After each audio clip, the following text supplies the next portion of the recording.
Agus Fáilte Ash, Goodie on GorillaBiker. Hello and welcome back again, as always. And first off, I'd like to say that today, today would be Friday when this comes out, is the last day, well, nearly the last day of entries into the 1K giveaway prize pot, I suppose I should call it. So if you want to be entered into that, don't forget to go and watch the video to find out how to enter. There you go. And other than that, I hear you. I've had multiple messages on the Instagrams. People who have said they don't like commenting on YouTube, which is fair enough. I know a lot of people don't like commenting on YouTube. That's absolutely fine. But anyway, the question, to get back to the question which was, should I get a bike? And I mean, this should be obvious to anyone who watches the channel, but I'm going to go through it anyway. And the answer is, of course, yes, of course you should get a bike, but it has some qualifiers as part of my yes. Chief among those is your ability, right? There's a fly in my helmet! I don't know where it's gone. It's probably in my ear hole now. And I know this might sound kind of weirdly counterintuitive, but it actually works. Get out and ride a bicycle, okay? I'm not saying a bicycle is the be-all and end-all of... I'm not saying if you're good at riding a bicycle, you're going to be amazing at riding a motorbike, because that's simply not the case, okay? Oh my god. I love coming this way, but this road, my dear lord. But it's just a good indication of can you handle a two-wheeled implement around corners and balancing and how you feel on it, etc. A motorbike is very different to a bicycle, but get up on one just for a balance perspective, because some people are not suited to motorcycles. Also, I'm really happy that this kind of drove me to find a way home that wasn't taking the piss. So this is kind of similar to my normal way home, but it's just a bit longer and way nicer. And to be honest, even when all the lockdown restrictions are removed, I'll probably still keep going this way, because it's a nice way to go. Actually, step 111 is have a look at a bike, right? Have a look at a motorbike and see, does it make you feel emotions? If it makes you feel emotions, then they're probably for you. I mean, bikes are class, you know what I mean? When I look at a bike, I'm like, yeah, I want one every single time you show me almost any bike on the planet, and I probably want it. I probably want to own it, or I probably, at the very least, want to try it out. Once you have, captured that emotional response, or not captured it, if you haven't captured it, leave now at this step and don't worry about it.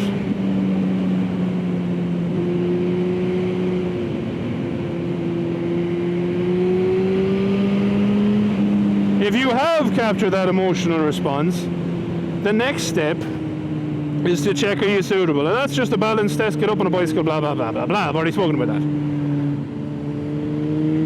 Next, what I would suggest is, I know here, right, I don't know about for you, but here, you have to do like a theory test before you can get your learner license. But for me, if you have a friend who has a dirt bike or something like that, ask them to bring you out in a dirt bike, somewhere where you might not need a license. Just make sure you wear your helmet and stuff, because you're going to fall off a dirt bike your first time up on it.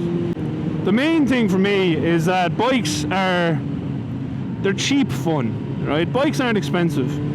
I've said it before, I've talked about it before. I own 2 bikes.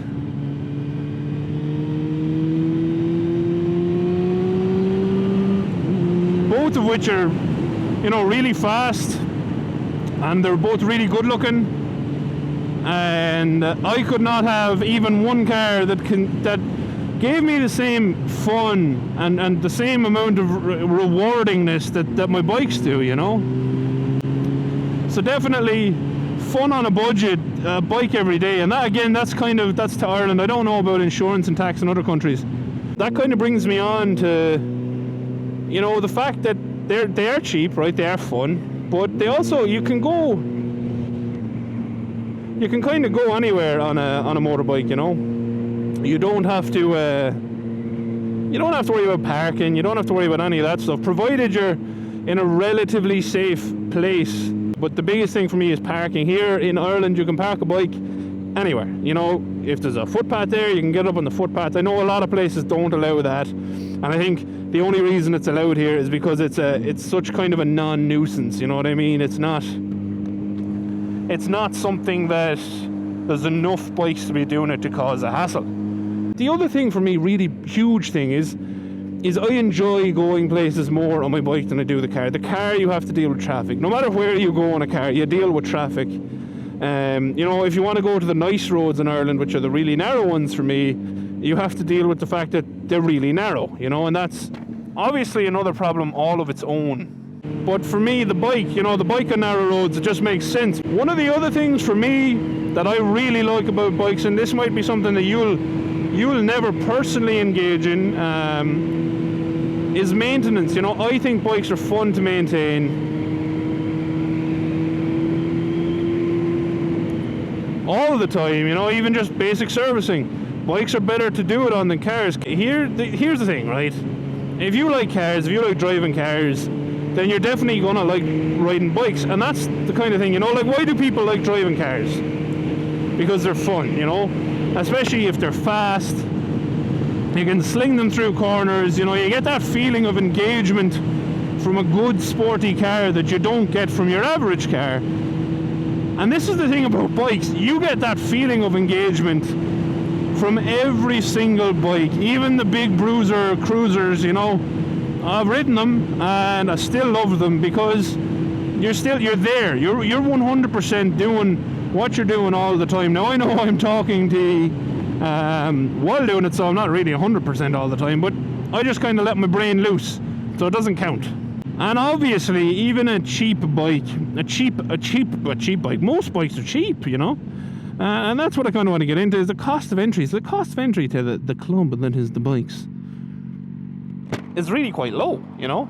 You can get onto something like this for 3,500 euro, just for the purchase price. Obviously, you know, buying your gear, getting your license, you're going to be dealing with a little bit more money, and obviously some people would not buy all the gear. Their cost of entry would be lower. Not the way I'd personally go about it, but you know, their cost of entry would be lower. That's a red light and it did not register in my head there for a minute. Weird. Oh, now it's green. But yeah, the cost of entry is relatively low for me because, again, this is kind of Ireland centric because I don't know about other countries as much. So if you think that I've gotten stuff that's the opposite in your country, do drop a comment and let me know. Please don't kill me, Mr. Truck. Kill me, Mr. Truck. Kill me, Mr. Truck.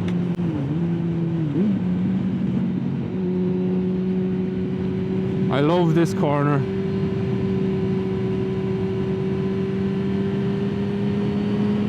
Anyway, where was I? So, actually, yeah, where was I? Oh, the license! I remember.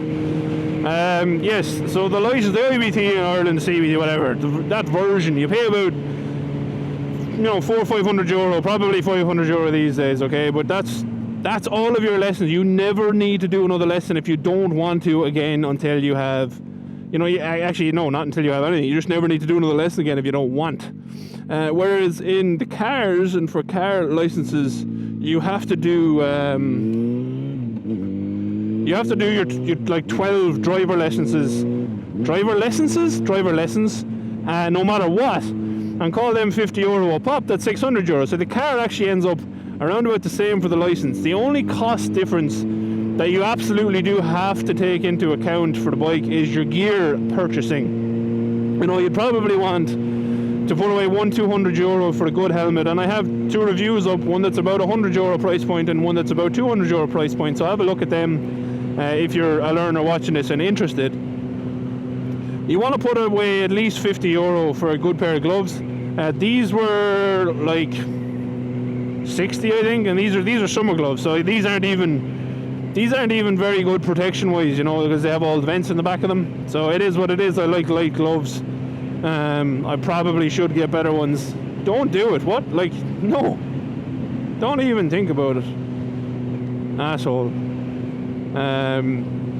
So yeah, and then you want to put away a couple of €100 then. I think I spent €400 on my textiles. That's pants and jacket. So, and then your boots, and they vary. So, you know, you can buy boots for €40, you can buy boots for €4,000 if you want, you know. So that's really choice of the person. But overall, if you throw them together, call it 400, 200, 50, and another 50. That's like, yeah, you want to put it, just call it €800, call it another 1,000 for gear. Nice. So you buy a starter bike, call it 3,000, your IBT, call it 500, and you call your gear another 1,000. You're talking 4,500 entry level, right? Obviously you can buy much cheaper cars for that, and by the way, you can buy much cheaper bikes too. I'm just talking if you want this exact style of bike, or this exact grade of bike that I bought when it was new, you know, then that's a good way to do it. I love this road as well. And yeah, so you budget your €4,500-5,000 and you have yourself a bike. And you have, if you do it right, if you pick a bike that you're going to stick with for a while, that is brilliant value for money. I've had this bike over 4 years, I think, and it hasn't depreciated. Bikes don't really depreciate. When you buy them at the lower end of their depreciation curve, they don't really lose a whole pile more value. So they're really good bang for your buck in that situation as well. For me, I don't, you know, I think that a lot of people go and buy a bike that they're going to want to get rid of in a year. And, you know, I hear the likes of, you know, there's a lot of big YouTubers who will laugh off the suggestion that people start on particular bikes. The main thing for whatever starter bike you pick is, number one, you like it. If you like it, you're going to ride it. And number two, that you know in your own self that you're not going to do something stupid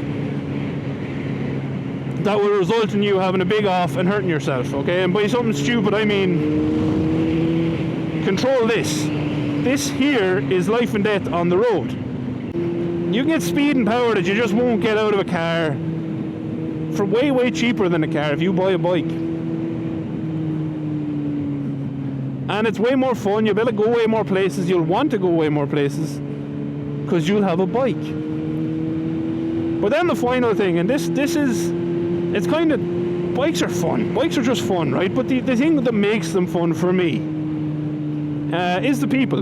And again, I'm not trying to be silly about this or anything like that, right?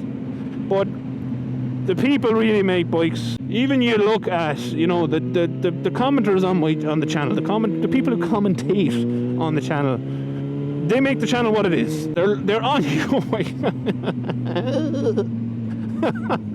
I was going too fast for those bumps. I'm an old man, I can't take this abuse anymore. my poor bum. Look at that view. I absolutely love that view. That's why I came up this way. Technically, I'm not allowed to stop because I'm on the way home, so that's why I'm not stopping. Stopping is bold. But yes, it's the community, the motorcycle community in general. And if you watch my podcast with Lucky Luke Rides and Kazawaki, and the story about how Lucky Luke got his MT-07, I think that says all it needs to be said about the motorcycling community in general, right? That just shows the kind of people that are there. And look, I'm not saying by any means that everyone who rides a bike is nice. They're not. There's a lot of bad people out there who ride bikes too. But I think on balance, the motorcycling community has been way more welcoming, way more open with me than the car community ever was, which makes a difference, makes a huge difference. But in general, the motorcycle community is the best. So just to kind of round everything off, I suppose, should you get a bike? Yeah, you should. Whatever money you put into the bike will pay you back in spades. I think whatever money that you invest in it is going to be a worthwhile investment. I think it's going to be a beneficial investment. And you're investing in yourself too, because it's something that you can do anywhere in the world. There's bikes everywhere. They're not well liked everywhere, but there's bikes everywhere. And the other thing about it, and I want to finish here, is you'll make a lot of friends through bikes. I have anyway. And you know, I think it's made a difference to my channel. It's boosted the enjoyment of my channel, and it's made me want to get out on my bike a lot more, and visiting places that I would never have visited otherwise. So to answer those people who keep asking me should they get a bike, irrespective of the type of bike you want, yes, you should get a bike. If you have that bug, you know, do a little bit of looking into it, but get one. I don't think you'll regret it. I think it'll pay you back in the long run. So to finish off, if you watched, thank you very much for watching. If you're new to the channel of the GorillaBiker, please ensure you click the subscribe button and also hit the like button, because I do like that. When you hit the like button, I like it. And if you have any further questions on whether you should get a bike or not, please feel free to drop a comment, or if you're the type of person who doesn't like to leave a comment on YouTube, you know, send me one on Instagram. I think I've always replied to every single message I've gotten on Instagram. I've no way to prove that. And that's about it, really. So yeah, I hope everyone's staying safe and well and washing their hands until their skin falls off, because that is how you are certain that you are healthy. Wash the skin from your hand parts. Yeah, until next time. Thank you very much for watching. Yeah. Adios. Outro crew. I want to know your opinion on the podcasts. They get good watch time, but I do notice that they're not getting like a massive volume of likes. So I don't know, do you like them? So hence this question. The podcast, do you like them? Do you want them to stay? Do you want them to go? I really enjoy doing them, so I'll probably still go do them anyway, but I might do a reduced amount of them. But let me know in the comments, do you enjoy them? And yeah, do you think they should stay or should they go now? Do. Goodbye, crew of Outroness. And thanks for watching. You all are the MVW, most valued watchers? MVWs, there you go.